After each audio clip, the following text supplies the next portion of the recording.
Now, Cuomo has also blasted health officials, saying he doesn't trust them. Well, it appears the governor himself can't be trusted. After all, this is the same governor who required nursing homes to reaccept residents from hospitals even if they tested positive for coronavirus. And now all he can say is, who cares?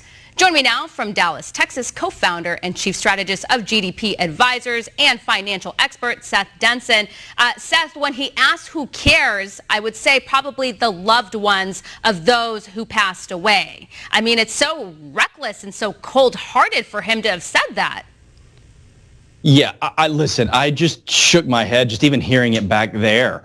I cannot imagine the insensitivity of saying something like that to people who have lost loved ones, who are on the other side of that television, hearing the governor who's supposed to be stepping up and leading, who's writing a book about his leadership skills, who won an Emmy because of how fantastic he is. Was this a horror movie that he won the Emmy for? I mean, this is tragic. And to be so insensitive as to say, who cares? There is literally no comment to make to that. That is unacceptable. Yeah, and those around him are in the government agencies are kind of like dropping like flies, if you will. They're resigning because they don't want any part of it. And you just think of like what Cuomo has done when it comes to the state of New York and his poor handling of COVID-19. And I thought it was rather curious when all of a sudden Biden's sworn in and then he's like ready to play ball here and reopen when the numbers actually like aren't in his favor based on the numbers that they've been using.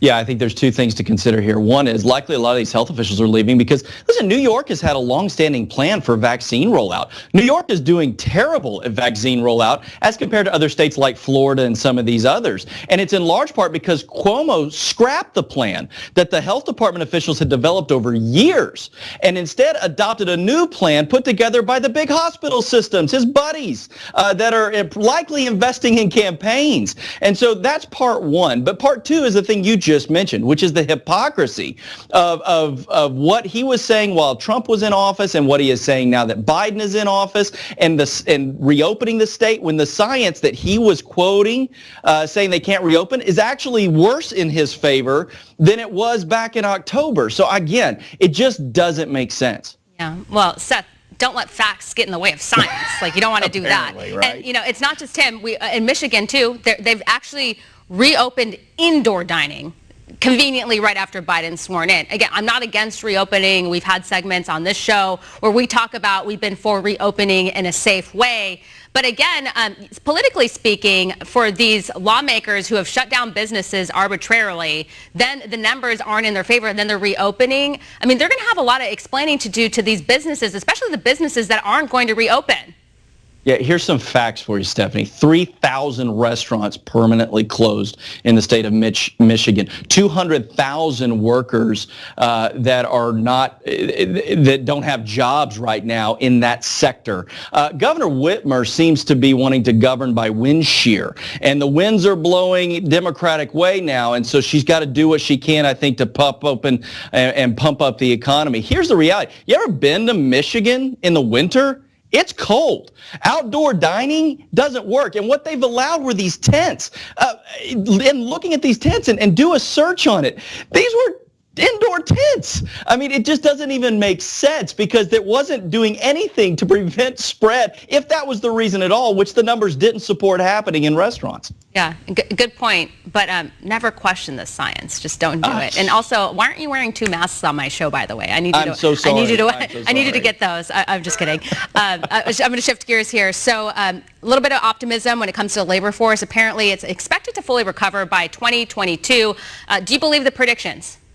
Well, I do, so long as maybe we don't see radical left policies like a $15 minimum wage or more regulation on sectors like the oil and gas industry and some of these others that we're starting to see. Listen, President Trump, for everybody that wanted to kick him, he set the economy up for success and for a quick bounce back. And now the CBO is saying we're going to bounce back. We're going to hit numbers. We're going to hit pre-pandemic numbers in some ways from a GDP perspective by mid part of this year, by labor possibly by next year. This is a astounding and it's fantastic.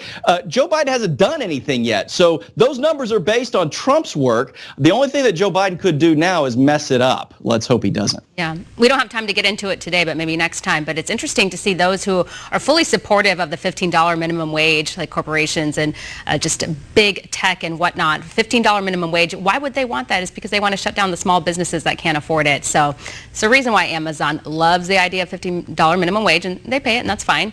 But for everyone else, like, they should be able to make their own decisions. And at the end of the day, it's going to affect a lot of young people, especially when they're trying to get their first job. And I remember how important that first job is. I got my first job when I was 16 years old. I think I made like $7.25 an hour, which is actually pretty good. I was a hostess at a restaurant. Good times. I learned a lot about responsibility. Anyway, Seth, I got to run. Thank you.